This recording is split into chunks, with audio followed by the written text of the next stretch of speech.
दरम्यान देशद्रोही शक्ती विरोधामध्ये इंदिरा गांधींच्या काळात आणीबाणी लागली। बाळासाहेबांकडून आणीबाणीचं समर्थन होतं। सध्या देशामध्ये अघोषित आणीबाणी होती अशी टीका संजय राऊतांनी केलेली आहे।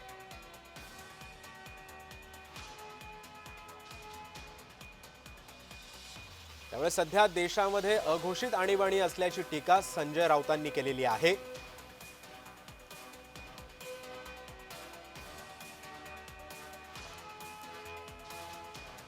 त्यामुळे देशद्रोही शक्ती विरोधात इंदिरा गांधींच्या काळामध्ये आणीबाणी होती आणि त्या आणीबाणीचं समर्थन जे होतं ते बाळासाहेबांनी सुद्धा केलेलं होतं। मात्र सध्या देशामध्ये अघोषित आणीबाणी असल्याची टीका खासदार संजय राऊतांनी केलेली आहे।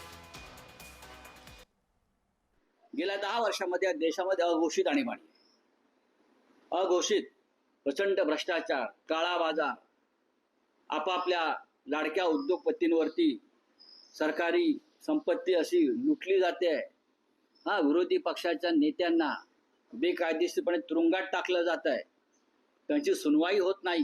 आजही तिहार आणि उत्तर प्रदेशच्या तुरुंगात असंख्य लोक अडकून आहेत, महाराष्ट्रात अडकून आहेत। कोणालाही तुम्ही देशद्रोही ठरवताय, नक्षलवादी ठरवताय, तुरुंगात टाकताय। हिंदू हृदय सम्राट बाळासाहेब ठाकरे यांनी आणीबाणीचं समर्थन केलं होतं जाहीरपणे, खुलं समर्थन। आणि संविधान हत्या म्हणताय ना।